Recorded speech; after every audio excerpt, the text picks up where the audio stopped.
Enemy Pie by Derek Munson. Illustrated by Tara Callahan King. It should have been a perfect summer. My dad helped me build a tree house in our backyard. My sister was at camp for 3 whole weeks, and I was on the best baseball team in town. It should have been a perfect summer, but it wasn't. It was all good until Jeremy Ross moved into the neighborhood, right next door to my best friend Stanley. I did not like Jeremy Ross. He laughed at me when he struck me out in a baseball game. He had a party on his trampoline, and I wasn't even invited. But my best friend Stanley was. Jeremy Ross was the one and only person on my enemy list. I never even had an enemy list until he moved into the neighborhood. But as soon as he came along, I needed one. I hung it up in my treehouse where Jeremy Ross was not allowed to go. Dad understood stuff like enemies. He told me that when he was my age, he had enemies too. But he knew of a way to get rid of them. I asked him to tell me how. Tell you how? I'll show you how, he said. He pulled a really old recipe book off the kitchen shelf. Inside, there was a worn-out scrap of paper with faded writing. Dad held it up and squinted at it. Enemy pie, he said, satisfied. You may be wondering, what exactly is an enemy pie? I was wondering too. But Dad said the recipe was so secret he couldn't even tell me. I decided it must be magic. I begged him to tell me something, anything. I will tell you this, he said. Enemy pie is the fastest known way to get rid of enemies. Now, of course, this got my mind working. What kinds of things? Disgusting things would I put into a pie for an enemy? I brought Dad some weeds from the garden, but he just shook his head. I brought him earthworms and rocks, but he didn't think he'd need those. I gave him the gum I'd been chewing on all morning. He gave it right back to me. I went out to play alone.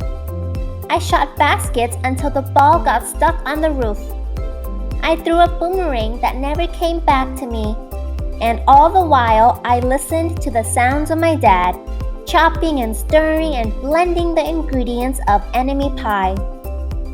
This could be a great summer after all. Enemy pie was going to be awful. I tried to imagine how horrible it must smell, or worse yet, what it would look like. But when I was in the backyard looking for ladybugs, I smelled something really, really, really good. And as far as I could tell, it was coming from our kitchen. I was a bit confused. I went in to ask Dad what was wrong. Enemy pie shouldn't smell this good, but Dad was smart. If enemy pie smelled bad, your enemy would never eat it, he said. I could tell he'd made enemy pie before. The buzzer rang and Dad put on the oven mitts and pulled the pie out of the oven. It looked like plain old pie. It looked good enough to eat.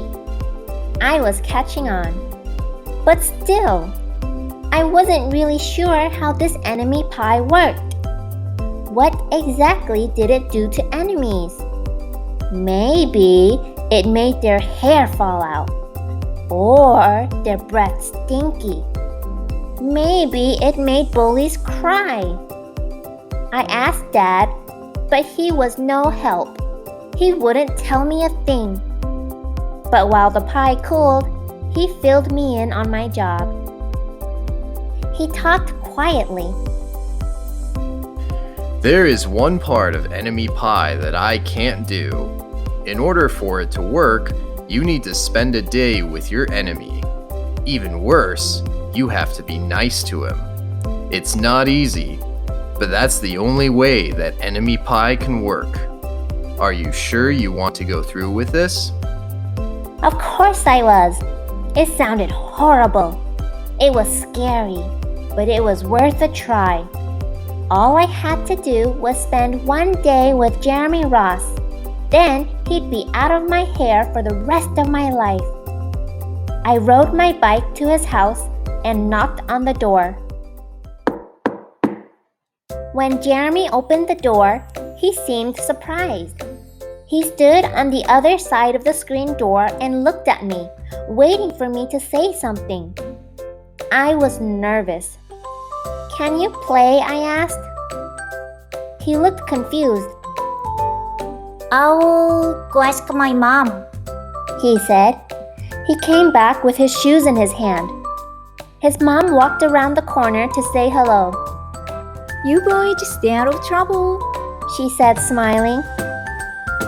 We rode bikes for a while and played on the trampoline. Then we made some water balloons and threw them at the neighbor girls. But we missed. Jeremy's mom made us lunch. After lunch, we went over to my house. It was strange, but I was kind of having fun with my enemy. He almost seemed nice. But of course, I couldn't tell Dad that since he had worked so hard to make this enemy pie. Jeremy Ross liked my basketball hoop. He said he wished he had a basketball hoop, but they didn't have room for one. I let him win a game, just to be nice. Jeremy Ross knew how to throw a boomerang. He threw it and it came right back to him. I threw it and it went over my house and into the backyard.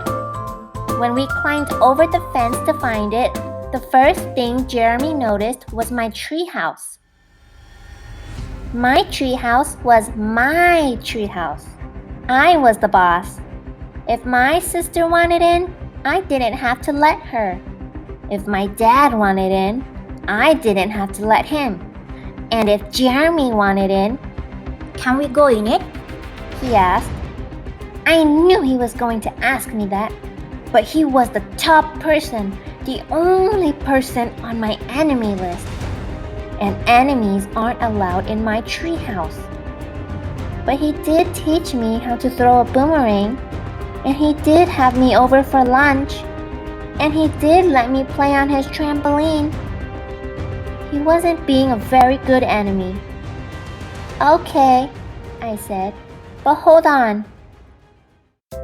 I climbed up ahead of him and tore the enemy list off the wall. I had a checkerboard and some cards in the treehouse, and we played games until my dad called us down for dinner. We pretended we didn't hear him, and when he came out to get us, we tried to hide from him. But somehow, he found us. Dad made us macaroni and cheese for dinner, my favorite. It was Jeremy's favorite too. Maybe Jeremy Ross wasn't so bad after all. I was beginning to think that maybe we should just forget about enemy pie.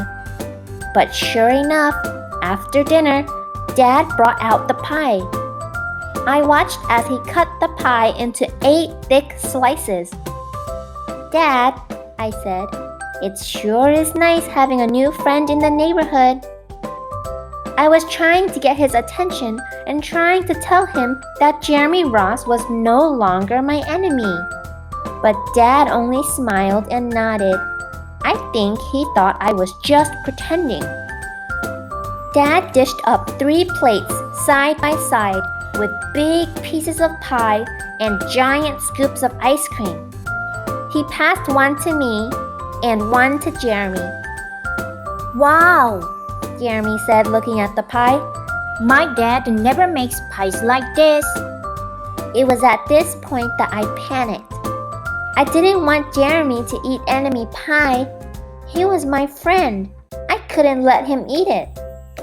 "Jeremy, don't eat it. It's bad pie. I think it's poisonous or something." Jeremy's fork stopped before reaching his mouth.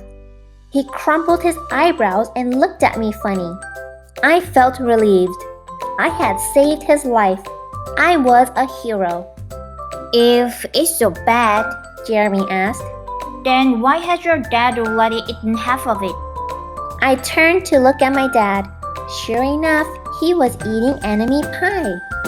Good stuff. He mumbled through a mouthful, and that was all he said. I sat there watching them eat enemy pie for a few seconds. Dad was laughing. Jeremy was happily eating, and neither of them was losing any hair.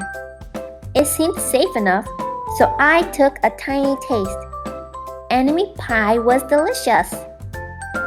After dessert, Jeremy rode his bike home, but not before inviting me over to play on his trampoline in the morning. He said he'd teach me how to flip. As for enemy pie, I still don't know how to make it. I still wonder if enemies really do hate it, or if their hair falls out, or their breath turns bad. But I don't know if I'll ever get an answer, because I just lost my best enemy.